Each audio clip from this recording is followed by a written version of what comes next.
Thank you for joining us on the Service Management Leadership Podcast. We have a great guest.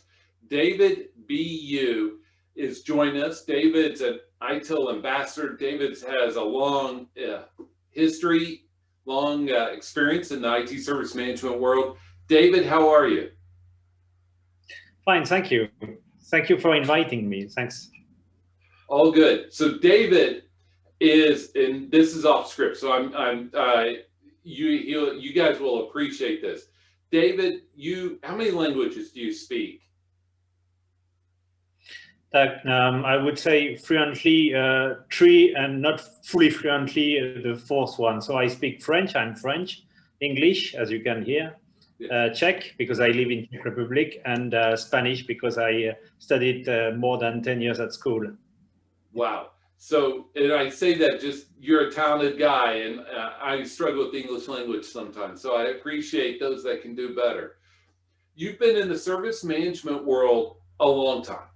How'd you get started down this path? I always find these stories interesting. Nobody goes to school and says, I want to be an ITIL person or a service management person. How'd you get started? Yeah, that's a very good question. In fact, when I was IT manager of Renault in Czech Republic, you know, the car maker, in 2002, there were floods in Prague. And because of that, as I was the IT manager, I have to move from day to day, 80% from one location to another. And I started to get interest in continuity management process. And that's why, you know, I started to learn about that. And then I learned about ITIL, and that's the way I started. Wow, it just due to floods, huh? So I'm a big business continuity, service continuity person too, and find the synergy between that area and service management to be much more tight than most people believe. So you have a lot of experience in several different European countries. How are they different one from another? And this part always is interesting to me because we think, oh, they're all the same, but they're not, are they? Yes, you're right. In fact, I can divide it where I was having some assignments into 3 locations: France, a German-speaking country in Europe, so it means Switzerland part, Germany and Austria, and Central Europe. So if I, for instance, look at Germany and German-speaking country, they are really focused on processes, process first in service management.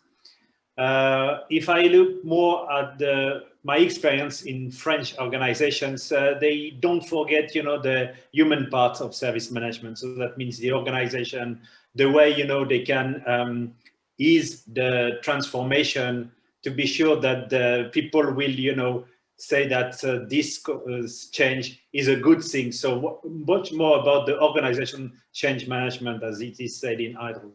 And in Central Europe, they are focused on tool. First tool, then the rest. That's interesting, because Central Europe would do well in the US, because many people in the US are focused on the tool. And when you said France is on the human side, it made me think of our common friend, Kat McDermott, who talks about the human aspects of IT and IT service management. So you're an expert in service management and also in Agile. Yeah. How well do you think organizations are merging this? I received this question recently, and how do I do this with this? So, you know, and it's always, how do I do one with the other, not how do I help them coexist, right? I have this type of arrangement. I want to shoehorn or press in this other one. How well are organizations in Europe merging service management and Agile? In fact, I would say that how well they do that, is showing how mature they are in this area. Okay, so for instance, you know, many stakeholders from the customer side think that Agile is the key for success. But Agile for them means that they have nearly no duty, and the provider has this list of things to do. Okay, this is what they think about Agile. Okay, On the other hand, you have organization where people, taking care of infrastructure, they are mentally against any change. It's like these two philosophers. You had Heraclit and Parmenid. One said that the world is static, and the other one said that the world is dynamic. And when I said that its organization go well when they manage to make this work together, it's a matter of maturity. So they made a lot of projects and persuaded by example that people had to work together on an agile way. And it's always interesting because the funniest, I say the funniest to me arguments that I hear are the arguments. Do we call it a product or a service? Because those are the arguments that we hear on those. And I'm like, you call a cat a dog, but it's still a cat. Like there's this need for common terminology. What are your thoughts on that? Yes, you're right, and that's it's also it's good to have a common terminology because in some sense it also structures your approach. For instance, when we talk about DevOps, which is so often used nowadays, we talk about the way, for instance, Spotify is structured, how they build this product ownership, how they build these tribes, these squads, and all these organizations. And in fact, having some product owners, you can call them service owner, you can call them product owner, doesn't really matter. It means that you have a coherent set of people that want to work together for a specific goal. And that's what we want. And also, we want these people not to forget at the end of the day what they did and to be sure that there will be a kind of lessons learned that will really be embedded in this organization. So I think this is much more about not having a product owner, service owner, or whatever. It's much more about, the culture and the organization in your organization. Yes. Especially the culture. How can organizations mature or improve in that area? Your opinion? Yeah. So, for instance, there is an interesting tool I am using for that. And maybe your listeners will learn or know about that. It's in Prince2 Agile, the way you combine Prince2 method with Agile. That's what's called an Agilometer. An Agilometer is a tool for you to see in different areas which level of maturity your organization is. So for instance, it does no point for the organization if there is no culture of collaboration to set an agile way of working. If they can't collaborate, you have to forget that.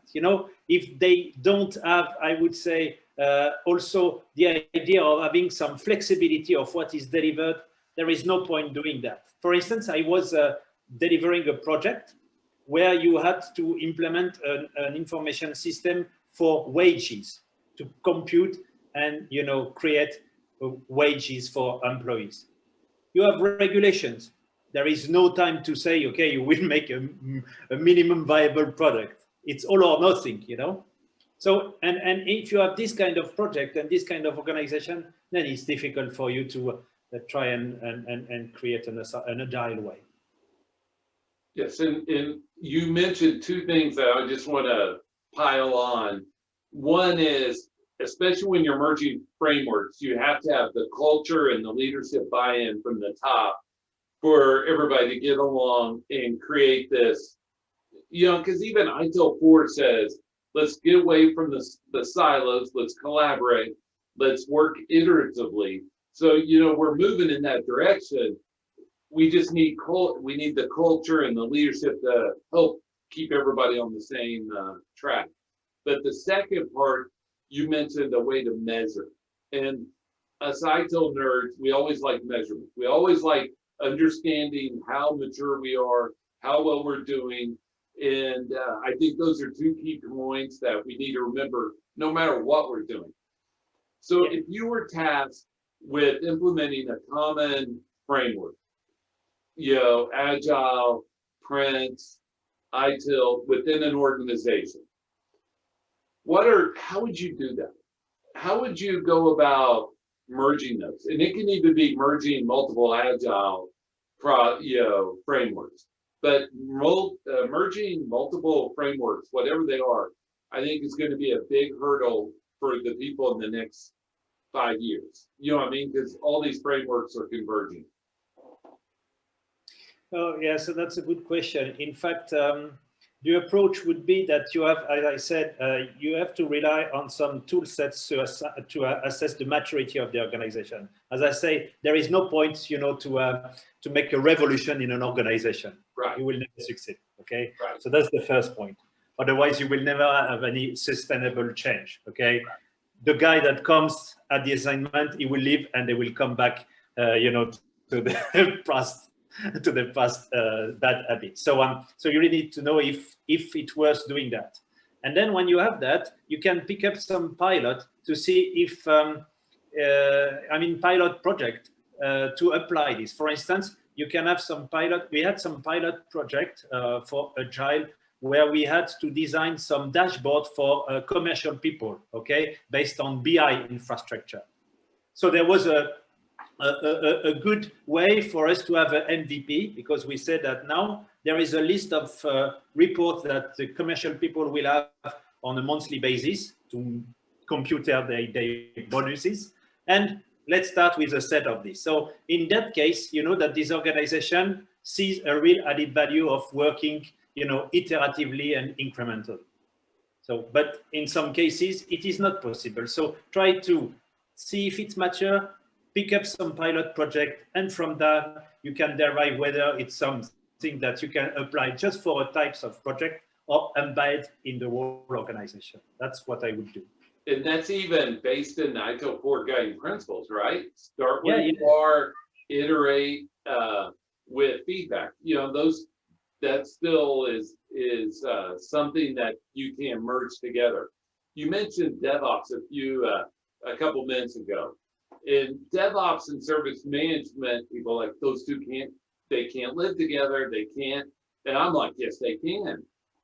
And, you know, only because the only people that think that they can't are the ones that want theirs to be the king and the others not to be. You know what I mean? And there's this, and it's culture leadership, just like you mentioned. So how do you recommend organizations incorporating DevOps in service management? For that, Jan, you know, DevOps is really focused on culture, and also, of course, on Agile. And many people, just to be sure that many people make this mistake that DevOps is based on tools. As I said, in Central Europe, you know, you use some tools. So many people, you know, said, okay, I do DevOps because I have tools for, I don't know, continual release or for continuous deployment or these kind of things. Okay, this is not true. So what I would suggest is to really be sure that, you know, you can add some common value in this organization. The first value, and it is based on this, as you say, guiding principle. For instance, you have to be sure that people are focused on value. So that means that that's what they call in DevOps.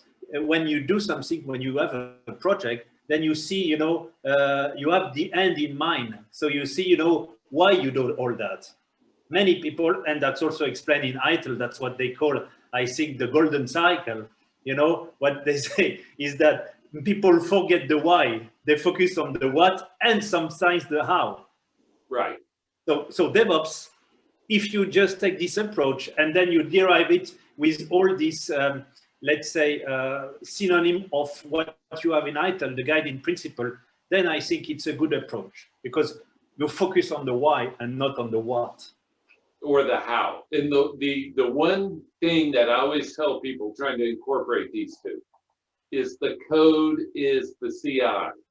And treat the code like you would. You mentioned that you started in the early 2000s. Back then, when you said you're IT manager, when you would deploy, you'd have a new server, you'd have a disk with an image on it, and you'd deploy it 1,000,000 times. Treat the DevOps code like that disk. And when you change the image, okay, now it needs to go through more rigorous testing through the ITIL change control processes, practices. but you can deploy it a million times and create automation. That's the one thing that I always bring up. So ITIL 4 has gone a couple steps forward.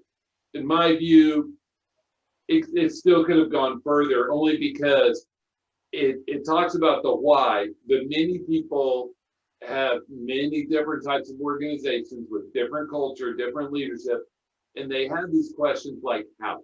Like people want something prescriptive like ITIL V3 on the incident management, said do this, then this, then this, then this, right? Everybody wants to tell me what to do.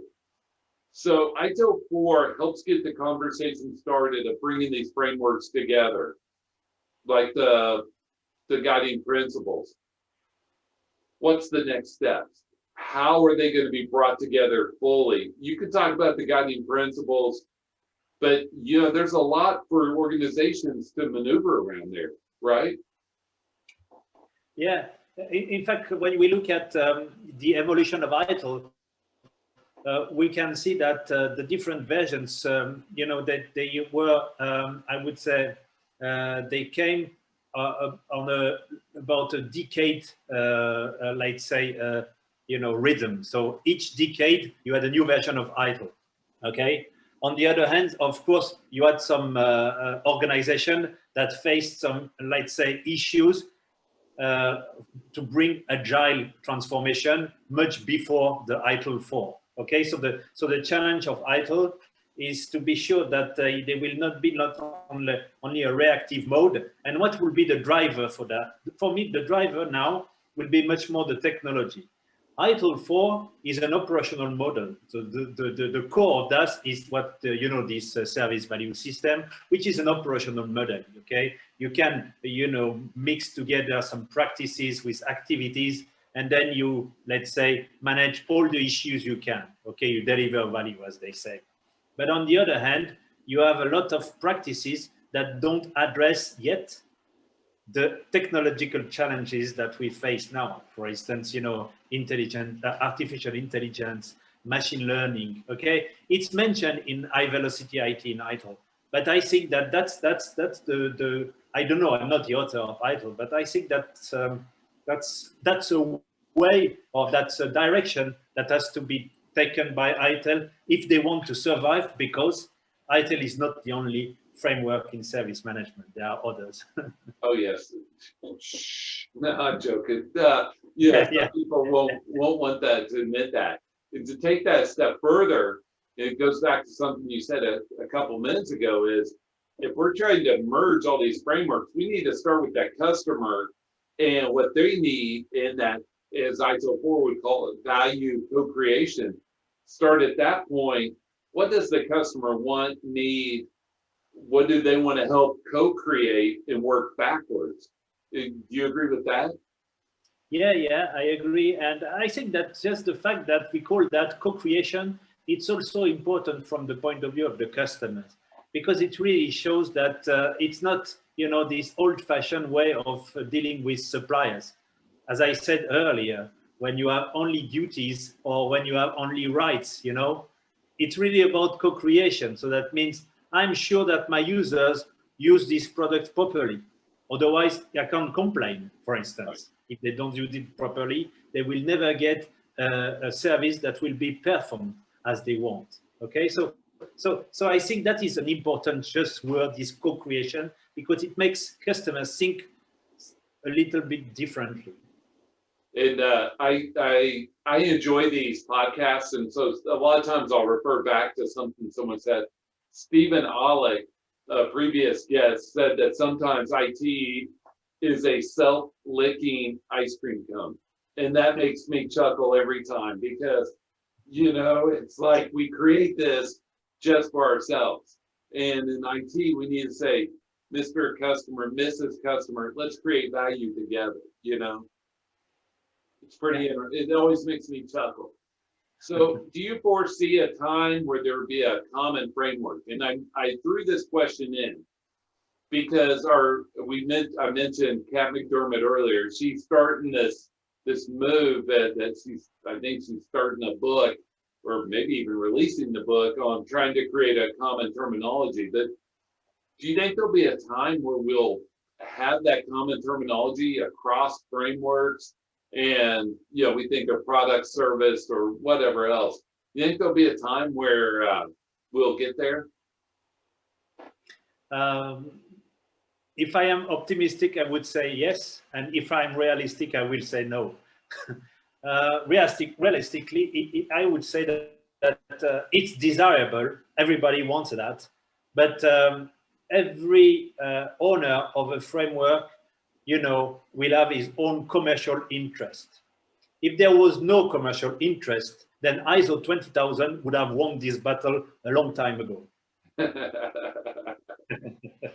Well, take that a step further. I go back to this because I have a couple of teenagers. I use this phrase way too often. We all do what we're incentivized to do. And to your point, the people in an organization, there may be somebody that's over the service management area, somebody else over DevOps, someone else over the Agile, like in the PM, the DevOps and the Dev development group. And then you have this service management area, and none of them are going to say, no, we want to adopt your framework because we're all incentivized differently. Is that similar to what you were thinking? Yes, exactly. And it is also interesting from the point of view of the customer. It's very interesting to see, the decision that you can take based on, different of which framework you will use. Okay, mainly it's based on time you have and amount of money you have. For instance, if you have a lot of time and a lot of money, you can hire one of the biggest, consultancy company you have, and then they will have a detailed answer for everything. If you want to have a first level, but you don't have a lot of money and a lot of time, you can go for ISO 20000. It will give you the minimum, you fulfill the requirements, and you have some processes. And in between, you can use ITIL, or you can send your people in ITIL courses, as I see many times in Central Europe. They send people in ITIL, then they are from day to day some ITIL expert, and then they can try to implement some processes. So really, based on what you can afford, then you can decide what to do. And the one caution I would say, and this is general, not pointed at anybody specific. Many times the biggest, more expensive one isn't the best because their view, theirs is consulting, billing hours, not, hey, what does this customer need? Let's adopt what we do for their best interest. I only throw that out there. Of course, you do consulting, I do consulting. All I was throwing out there is, sometimes biggest isn't the best. It's just one of those things. If there's an ITIL 5, I ask all of our ITIL people this question. How will it change from ITIL 4?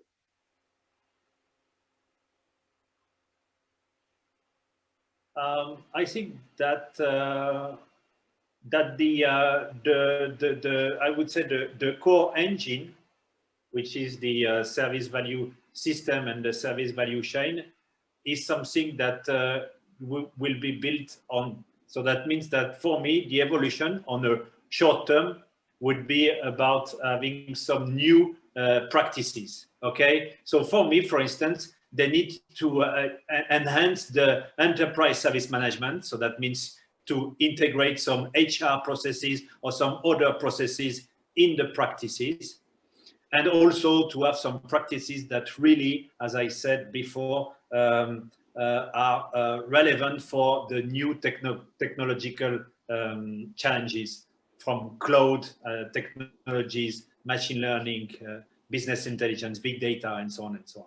So I think that would be a direction.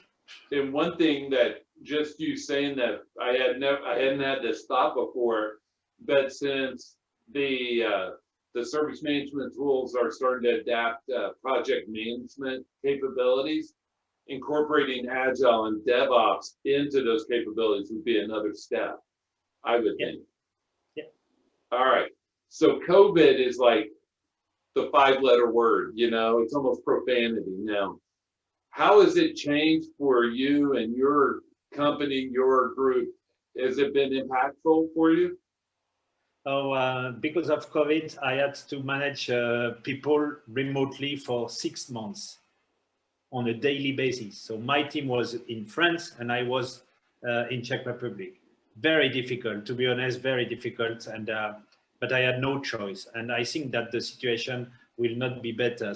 So there's a real challenge. And here you can see that managing teams and having some relationship with people you can't do that all remotely, but you can't do that all presently. So you have to find a compromise. But COVID for me was very difficult because of that, because I 8 hours a day to have conf call, to see what your team is doing. It was a nightmare, to be honest. Yes, and I still agree. And I know in the US there's a big push for work from home. I'm not against it, but there will be no substitute for sitting in the same room with someone, having lunch together, having a coffee together, understanding their point of view, because the better relationship we have, if we get into disagreement, we know where each other's coming from, versus sometimes, through technology, it's not as easy, right? Yeah. And that's also what they say. They approach that. I remember when I had this book, this ITIL practitioner, when they talk about the communication, and they say that, that we communicate all the time. And a lot of things are managed, informally. So you don't make meetings, you meet, in the corridors, you manage a lot of things, and all that disappeared. Oh, yes, it does. And not to get too off track, but it's changed our view of work versus home. I don't look as I work from home. I choose to think of it as I live where I work, because I end up working more and the flexibility's gone the other way at times. And so I assume it's the same for other people. It's been a great conversation, David. How can the viewers, the audience out there, how can they get in touch with you, learn more about you and your company? The best is on LinkedIn, so it's the best. And otherwise on my website, osiris.global. We now, for instance, create a set of free webinar, introductory webinar for the different methods we implement or we learn or we taught. So that's the best way, LinkedIn and my website. And those listening and watching, you'll see him tagged from this podcast. David, thank you for joining us, and look forward to talking again very soon. Thank you for inviting me, and I wish you a good to enjoy your Thanksgiving celebration. Thank you very much. Bye. Thank you. Bye-bye. And we'll be right back with Jeffrey's closing thoughts. Hello, everyone. This is Jeffrey back with closing thoughts. We thank David B.U. for being on our podcast. It's great to get the input, just the feedback of how service management is done, is performed, is excelling in other countries, and how different countries are unique. It's kind of like different organizations here in the U.S. So that's always great to hear that so-and-so is not on an island. There are many others just like them. And I say so-and-so because that could be you. It could be people you talk to. Every place is unique, but there are some commonalities. Also, that there are really sharp ITSM people around the world. David's in a part of Europe that may not have as much ITSM, and so reach out to him if you're in his area. But also I wanted to explain that we at Service Management Leadership, if you notice that our podcasts, while taking different guests in different parts of the world on different topics, all look pretty similar, only in that our guests are different, topics are different, but there's this theme of trying to elevate those in this area, in this industry, in this sector. And that's what we want to do. We want to be a rising tide. And so we thank you for being a part of this podcast, and let me know if Service Management Leadership can help you and your organization as you try to improve your service management processes or practices, move from ITIL v3 to ITIL 4. You have an ITSM tool implementation, or maybe IT asset management, or if you have something in the business continuity realm, disaster recovery, incident response that you need addressed or improved. We would love to help you in any of those areas. And I hope you have a great, great day. And we thank you once again.